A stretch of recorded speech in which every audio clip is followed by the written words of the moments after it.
Hi పిల్లలు, ఇవాళ మనం పొదుపు రహస్యం కథ ఏంటో తెలుసుకుందాం.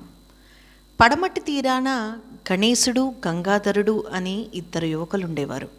వాళ్ళు ఒకే గ్రామంలో ఉండి చిన్నతనం నుంచి కలిసి తిరిగారు.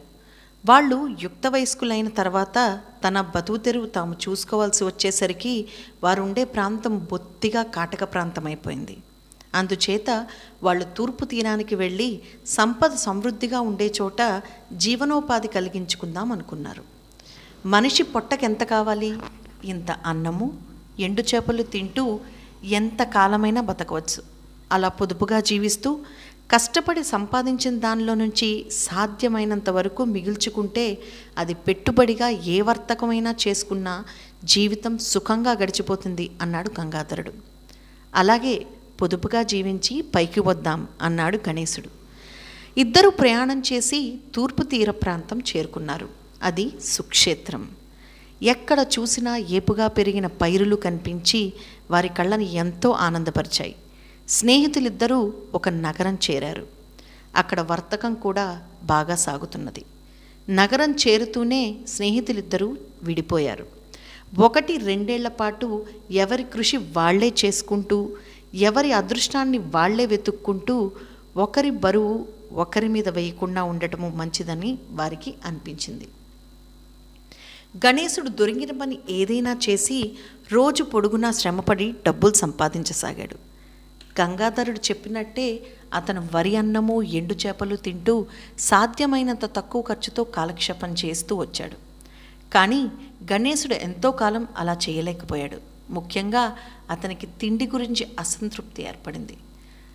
దగ్గర డబ్బులు ఉండగా నోరు కట్టేసుకోవడం అతనికి సాధ్యం కాలేదు. అందుచేత ఒకనాడు అతను కోడిని కొని వండుకొని తిన్నాడు. దాంతో అతనికి ప్రాణం లేచి వచ్చినట్టయింది. సుఖంగా తినటానికి కాకపోతే ఎంతో శరీర కష్టం చేసి డబ్బు సంపాదించినందుకు ఫలితం ఏమిటి?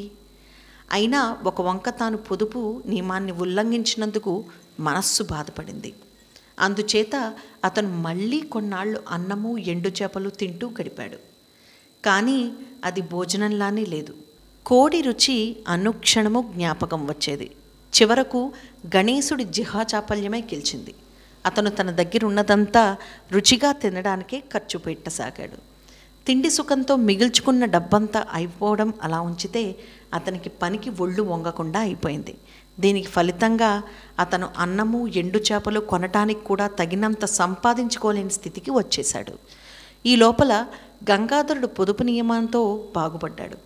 అతను ప్రతి రాగి దమ్మిడి కూడా ప్రాణంతో సమానంగా ఎంచి తన కష్టార్జితాన్ని కూడబెట్టి చిన్న చిన్న వ్యాపారాలతో ప్రారంభించి క్రమంగా పెద్ద వర్తకానికి ఎగబాకి అందులో త్వరగా పైకి వచ్చి కొంత ఆస్తిని సంపాదించుకుని ఇల్లు కట్టుకుని పెళ్లి చేసుకున్నాడు.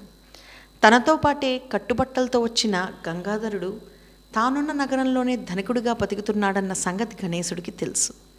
అందుచేత తన మిత్రుడి సహాయం పొందుదామన్న ఉద్దేశంతో అతను గంగాధరుడి ఇంటికి వెళ్ళి తనకు అదృష్టం కలిసి రావడం లేదని, తనకు పూటకింత అన్నము, ఎండు చేపలు కూడా కరువయ్యాయని మొరపెట్టుకున్నాడు. నీకా అన్నము, ఎండు చేపలు అందేటట్టు నేను చేస్తాను, నువ్వు నీ కాళ్ల మీద నిలబడు అని గంగాధరుడు గణేశుడికి తన ఇంటి ఆవరణలో ఒక చిన్న గుడిసె వేయించి ఇచ్చి రోజు బియ్యము, ఎండు చేపలు అతనికి పంపుతూ వచ్చాడు. వాటితో గణేశుడు వంట చేసుకు తింటూ వచ్చాడు. కొద్ది రోజులు గడిచాక గంగాధరుడు గణేశుడిని పిలిపించి, రోజు ఎండు చేపలు తినటం నీకు చవిచచ్చినట్టుగా ఉంటున్నదేమో, ఒక పని చేయి, నా చింతతోపుల్లోకెల్లా చిన్న చింత ముక్కను నీకు ఇచ్చేస్తాను, దాని ఆకు తెచ్చి చేపల కూరలో వేసి ఉడకబెట్టావంటే రుచిగా ఉంటుంది, ఆ పని చెయ్యి అన్నాడు. గణేశుడు తన మిత్రుడి చింతల తోపుకు వెళ్ళి అక్కడ ఉన్న ముక్కల్లో చిన్న దాని నుంచి ఆకు దూసుకు వచ్చి చేపల కూరలో వేశాడు. కూర రుచిగానే ఉన్నది. అయితే కొద్ది రోజుల్లో కల్లా చింత ముక్కన ఒక్క ఆకు కూడా లేకుండా పోయింది. గణేశుడు తన మిత్రుడి వద్దకు వెళ్ళి మరొక చింత చెట్టు నుంచి ఆకు కోయడానికి అనుమతి కోరాడు. ఈసారి ఉన్న చెట్లన్నిటిలోకి పెద్ద చెట్టు నుంచి ఆకు కోసుకో అన్నాడు గంగాధరుడు. మళ్ళీ కొన్నాళ్ళు గడిచాయి.